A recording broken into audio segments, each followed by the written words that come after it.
Hey guys, it's Mikey. I just wanted to come on here and share some of my testimony with you guys. I felt led to. Um, yeah.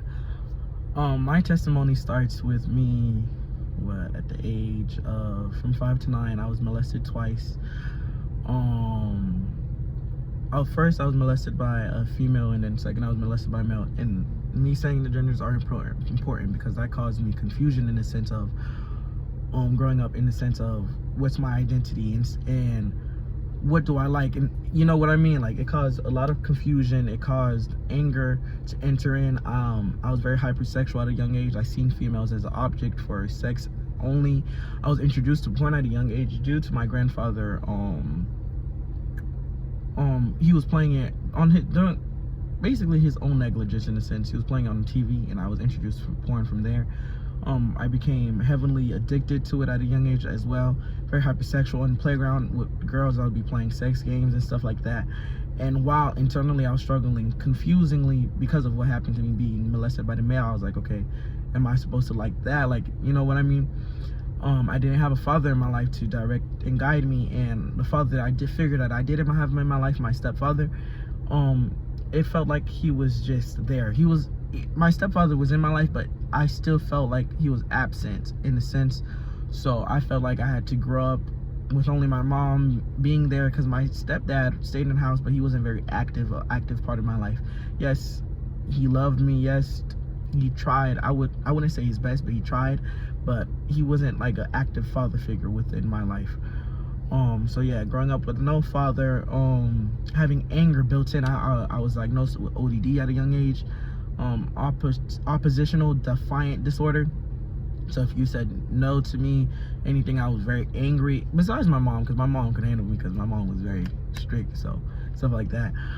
But my teachers, getting complaints, fighting at school, being bad, all of that.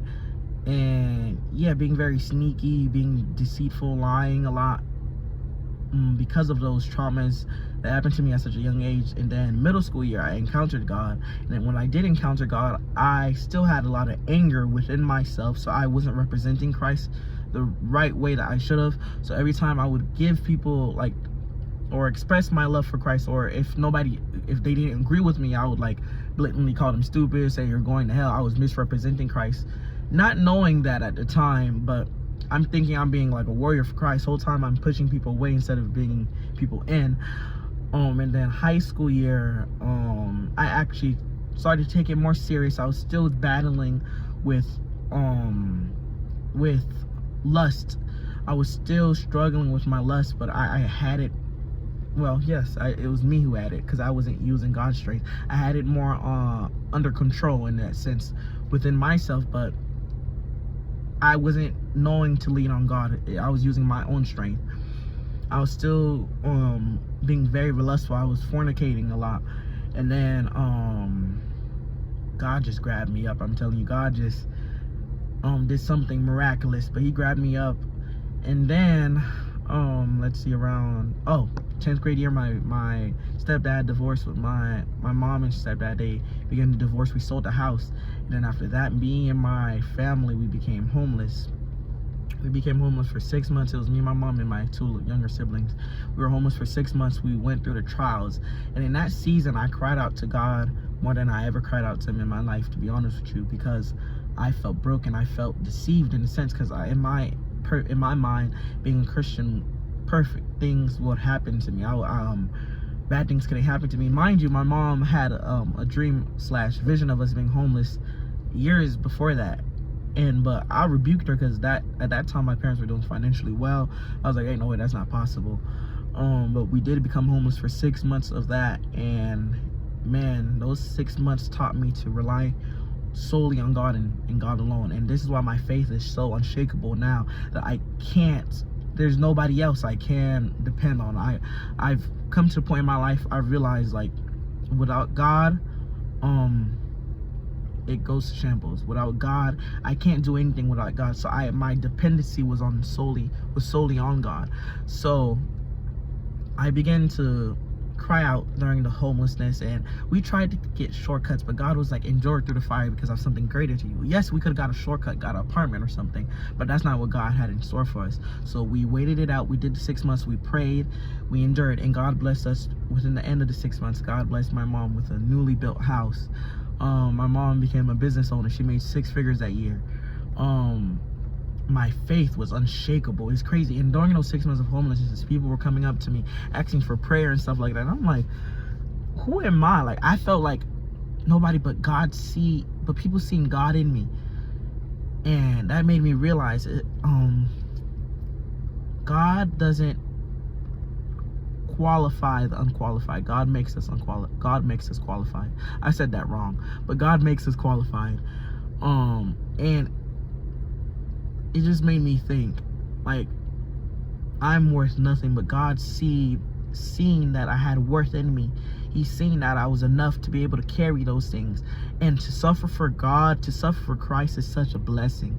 We may not see it now, and we may see it as a burden, but to suffer for Christ, blessings to those who are able to endure and suffer for Christ, because there is a blessing at the end of it. There's light at the end of the tunnel. Like, your suffering is not in vain. You suffered for somebody else. I went through what I went through for somebody else. My testimony, yes, I was broken, but now I am whole. I am made anew because I serve the mighty and good God. I serve a God who heals, the God who reconciles, the God who mends the brokenhearted. So it just blows my mind how God is such a good God. I can't imagine my life without God. And who are we? I'd rather suffer with God, knowing I have God in my life, and then instead of suffering without God in my life. You know what I mean? Suffering and not knowing where I could have been without God in my life, how things could have went. It's just crazy. But I just say this to encourage somebody who's going through something. Endure. God has something in store for you. God has He's not done with you. Trust and believe that He's not done with you yet. He's gonna pull you out of that darkness. He's gonna pull you out of that addiction. He's gonna pull you out of that secret sin. He's gonna pull you out that sin that you're scared to tell somebody about. He's gonna pull you out of that. Tell somebody what you're doing, what you're going through. You're gonna be able to relate. They're gonna be able to relate. You may not see it now, but they're gonna be able to relate. You're gonna find somebody you could trust, not somebody you think, and pray about it before you release anything. Pray about it. Find somebody you could trust. Tell them what you're going through. Ask them to pray over you. If you feel led for them to pray over you, ask them that. Because I'm telling you, holding that stuff in it doesn't help you. It doesn't do your body well. So I just want to say again, lean on God, depend on God. He will guide you. He's the one who could heal everything. So I suggest that we all just surrender to God. We give our lives to Christ, and your life will be forever changed. Amen.